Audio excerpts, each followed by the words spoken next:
তো বন্ধুরা, আজকের এই ভিডিওর মাধ্যমে আপনাকে কৃষক বন্ধু সম্পর্কিত যে 12ই ডিসেম্বর বেলা 1টার পর যে ডিবিটির মাধ্যমে পশ্চিমবঙ্গের সমস্ত কৃষকের অ্যাকাউন্টে যে টাকা ট্রান্সফার করে দেবে সেই সংক্রান্ত লাইভ প্রুফ দেখিয়ে দিচ্ছি। তো চলুন বন্ধুরা, ভিডিওতে দেখুন উনি কি বলেছে। আগামী 12ই ডিসেম্বর 1,20,00,000 কৃষক তারা কৃষি বন্ধু টাকা ডাইরেক্ট বেনিফিট স্কিমে পাবেন।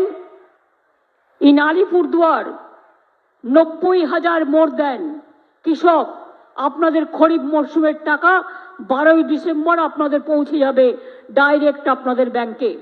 যে টাকাটা আমরা 10,000 টাকা দিই তাই দুবারে দিই, সেই 5,000 করে এইটা মনে হয় 5,000 করে করে যাবে সবার ব্যাংকে। এটা 12 তারিখে পৌঁছে যাবে, চিন্তা করবেন না। তো বন্ধুরা, আপনারা বুঝতেই পারলেন যে উনি যেটা লাইভ কনফারেন্সের মাধ্যমে যেটা জানিয়ে দিয়েছে পশ্চিমবঙ্গের সমস্ত কৃষকদের জন্য, যে এর আগেই আপনারা খারিফ শস্যের টাকা পেয়ে গিয়েছিলেন, এখন আপনারা পাবেন রবি শস্যের টাকা।